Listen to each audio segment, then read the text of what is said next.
বিয়ানি বসো বসো বসো বসো। যাও বিয়ানি, মেয়েটাকে নিয়ে আসো। এই আপনি কাকে বিয়ানি বলতেছেন? আমি কারো বিয়ানি না। এই উনি এসব কি বলতেছে? বৌদি তোমার মুখটা একটু বন্ধ রাখো, না হলে আমার মামুরা বেটিটা বিয়ে হবে না। জামাই বসো বসো বসো, মেয়েকে একটু নিয়ে আসতেছে। যা মেয়েকে নিয়ে আয়, দেখছো আমার থেকে বেশি জামাই তোমার। लेकिन एक सेकंड এই যে আমার মেয়ে। হ্যাঁ হ্যাঁ, আমার মেয়ে পছন্দ। পছন্দ? তাহলে এখানে সই করো। এই দাঁড়াও, কিসের সই? ও বাবা, আমার তো মেয়ে ছাড়া কেউ নেই, আমার যত সম্পত্তি আছে তোমার নামে লিখে দিচ্ছি, তার জন্য তোমার মেয়ের সই লাগবে। দেখি কি লেখা আছে পড়ি। না বাবা, কষ্ট করে পড়তে হবে না, যাও ওর মেয়ের সাথে ওই ঘরে গল্প করো। না না, দেখি দেখি কি লেখা আছে। যা ঘরটা গল্প কর। বৌদি আপনার ওখানে সই লাগবে। আমি আবার কিছু সই করব? সাক্ষী হিসেবে সাক্ষী। না না, আমি করতে পারবো না। বৌদি তাহলে মামুরা মেয়েটা আমার বিয়েটা ভেঙে যাবে, সাক্ষীটা দিন না দিন না।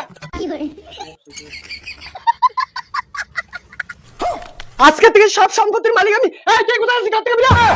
এই তুই কি উল্টাপাল্টা বলতেছিস? সব সম্পত্তির মালিক মানে? তোমার বউ তোমার সব সম্পত্তি আমার নামে লিখে দিয়েছে। এই এই তুই কি বলতেছিস? সব সম্পত্তি লিখে দিয়েছে মানে?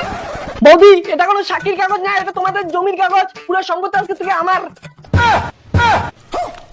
আর এরা যে দেখাদেখি করতে আসছে, এরা অন্য কেউ না, এরা আমার ফ্যামিলির লোক।